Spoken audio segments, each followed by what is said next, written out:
I think I have 3 catches for 3 touchdowns. That's a stat line, boys. Good average. Don't get tackled, just score. Sorry, I can't help it, ref. You know, I'm just messed up here. But it's all love, though. But it's only on game day. Yeah, absolutely. No, it's every day. What? No, sir. It's every day. The fantasy football, I don't get it.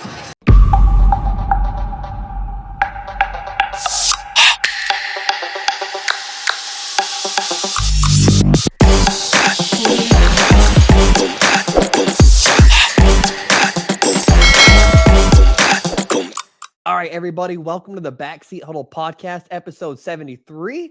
I'm your host, Tristan Weber, and today I'm handing out grades for every single team in the NFL. I've watched every single game this week, except for the Titans and Colts, and then the Saints versus Patriots. So I'm just going to hand out grades to every single team, including those 4, but I'm going to be using the no rules rating system, which means I'm grading the team however the fuck I want. Let's go ahead and start with the San Francisco 49ers. San Francisco 49ers grade is Homelander out of 10. Why?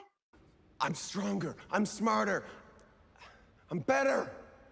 I am better. They are stronger, smarter, and better than everybody else in the NFL, especially the Cowboys. Damn, that was a tour de force. Shit, this team is fucking good. New England Patriots get an F. Here's what's getting lost with Bill Belichick. People are saying he's overrated and Brady carried him and he's a bum. And I've been one of those guys that said that Coach Belichick deserved a lot more of the credit than Tom Brady. But I was foolish in my assessment of this. It's becoming more and more apparent to me that Tom Brady was largely the reason why the Patriots won. And all that shit's not true. He was a great coach. He no longer is a great coach. He's antiquated and refuses to change with the times. And I've been saying that on this channel for 2 to 2.5 years. He hasn't adapted to what the NFL is and what it's becoming. That's why Brady left. But in his time, he was the best. He was Kyle Shanahan. He was Andy Reid. He was all of that during his time. Do I think he's the greatest coach of all time? Yeah. But do I think the game has passed him by? Also, yes. Unfair or not. Chicago Bears grade is fool's gold out of 10. The past 2 Justin Fields performances the past 2 weeks have been fool's gold. No way, bro. Don't get tricked into thinking that he has turned the corner. He still isn't throwing with anticipation. His footwork still gets wonky at times, and almost all his yards this week were after the catch. Not sold on him yet, but he looks better. You can have that. The positive note for the Bears is that their offensive line is blocking better, their running game is back to life, and their play calling, holy shit, their play calling is significantly better than it was the first couple weeks of the season. We'll see on this Bears team going forward. Cincinnati Bengals get a B. The Bengals finally played how they were supposed to play.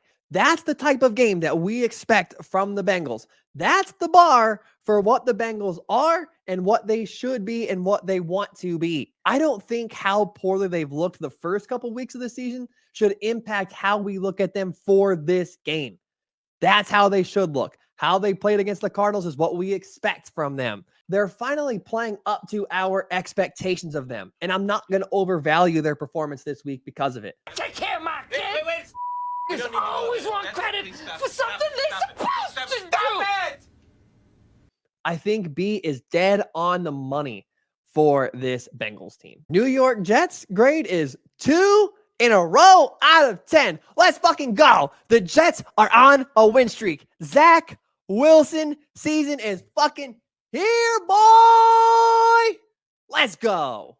Jacksonville Jaguars get a B. The Jacksonville Jaguars could have easily lost this game because of dumb red zone turnovers, but they also could have won this game by double digits. So based on that, I can't justify giving them a really good grade. It's nice that they won, but they still gave up 360 yards to Josh Allen, and they still gave up 5 sacks. So they were good some places, poor others, but they won the game and deserve credit for that. B plus-ish is right where they should land. Kansas City Chiefs get a B. Nothing they did this week impressed me. Like, they won the game. They won the game, and that's great, but they were sloppy while they did it. They had 10 penalties. They only had 69 yards on the ground, and the offense continues to look sluggish. This Chiefs team just doesn't look that great right now. Rams and Steelers both get the same grade. They both get an F. Neither team played well enough to win this game. They both look like shit, and they both deserve to lose. Sorry, not sorry.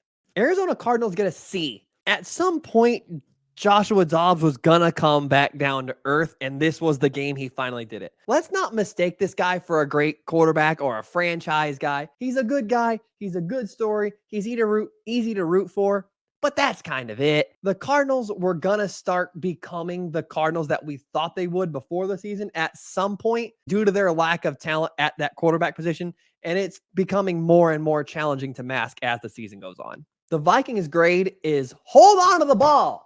Hold on to the fucking ball and catch the ball while you're at it too. Another week and 2 more fumble for the fucking Vikings, and including another lost fumble. And they're adding drop passes in the mix too. The Vikings were a dropped pass from tying this game up and sending it into overtime on a dropped screen from Alexander Madison. This team's just fucking mental mistakes just keep costing them week in and week out. Damn. Some point it's got to end, right? At some point this has to fucking end. This can't happen forever. Can it? Dallas Cowboys get an F. There's no defense for the way Dallas played this week. There's no silver lining to pull away from this game. There's nothing defensible about anything that happened on Sunday night. There's nothing. There's just nothing. They got embarrassed. Washington Commanders grade is 5 out of 10. Their defense played terrible the entire game. Don't get it twisted. But there's some silver linings to this game. First, Sam Howell once again looked competent, which should make you feel good if you're a Commanders fan. Throwing for 388 yards is a lot, regardless of who you're playing against, Bears defense or not. Second, they came out flat, but they played significantly better in the second half. Aside from that one big play to DJ Moore, they looked pretty damn good. If they had restarted that game at halftime, Washington would have won. I'm not saying they played great, but there were silver linings to this game, which is really important when you lose a game by almost 3 touchdowns. It's nice to have something you can point at and say, hey, we at least did that well. There was some good in this bad. The Buffalo Bills get a 6 out of 10.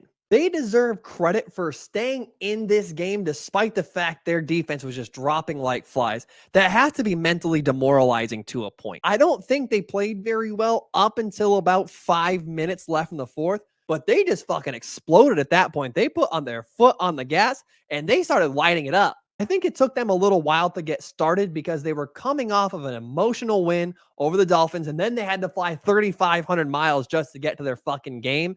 And they played against a team that had already been there for a week. So given the circumstances, I think they played okay. I don't want to be seen as a Bills apologist, but I do understand why they may have looked sluggish to begin the game. The Tennessee Titans grade is fuck the Titans. I don't watch Titans game. I fucking hate the Titans. I don't hate their franchise. I just hate their current roster construction. They're so fucking boring. Fuck. It's okay to be boring if you're winning. It's not okay to be boring if you're losing. Fuck this team. They're just so, just fucking count me out. Count me out. Saints get an A+. I didn't watch this game, but I have a rule. If you win a game by 3 touchdowns or more, you get an A. Boom. A+. Green Bay Packers get a C-. What is there to say about the Packers? They stick to their run game and they play really good defense. But the problem is this isn't 2004 anymore. Jordan Love isn't the answer, and he seems to be regressing as the season goes on and teams get more and more film on him. I really don't know what to say. It's hard to find the silver lining in this game, and they only scored 13 points. They had under 300 yards on offense. Their quarterback threw 3 interceptions. Their running back averaged like 2.5 yards per carry. It's just like, what the fuck do I say about this game? Their defense looked good. Raiders get a C+. Don't let the fact that they won this week distract you from the fact that they look like shit. They weren't good. Green Bay was just worse. The Raiders had under 300 yards offensively, which is really fucking hard to do when you have an offensive head coach, Devontae Adams, and a superstar running back as well. What the fuck? They also missed 2 field goals. They were sloppy. 17 points is going to get you beat, I'd say 9 times out of 10, but they got lucky this week because Jordan Love just literally and figuratively threw the game away. The Colts grade is Shane Steichen out of 10. Rock star fucking hire. by the Colts. This dude's fucking good. It apparently doesn't matter who he's got at quarterback. He's just going to find a way to fucking get the win. Fuck. This guy is good. Lions get an A. If you blow out a team by 3 touchdowns, I will give you an A. They only won by 18 points, but I'm giving them an A anyway because this game was over at halftime. They took their foot off the gas a little bit in the fourth quarter after going up 35-10 less than a minute into the fourth. Like, dude, this game wasn't even as close as the score indicates. This was a blowout. Panthers get an F. As I said, this game was not as close as the final score indicated. They looked bad for the first 75% of this game. I'm not going to make any excuses for them, but if you want some silver lining, they showed some impressive fight late in the fourth despite being down a host of points. I guess that can be your one takeaway from it, but I'm not sold on it. Eagles get a B+. This should have been a larger win for the Eagles. It kind of felt like it was because after halftime, it was all Eagles. They completely dominated the second half.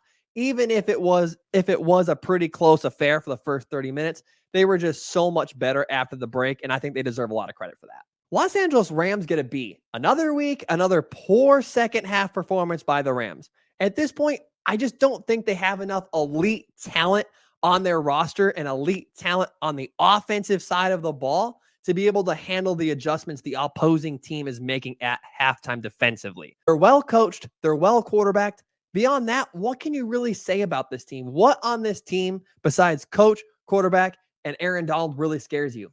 Not much, and I don't think that's enough to win down the stretch. The Broncos suck. I'm not even going to give them a grade. They're a fucking disaster. It's time to start the fire sale. Start getting back some of those picks you lost in that horrible Russell Wilson trade. Just throw the whole fucking team away. And lastly, the Falcons and Texans both get a grade of C+.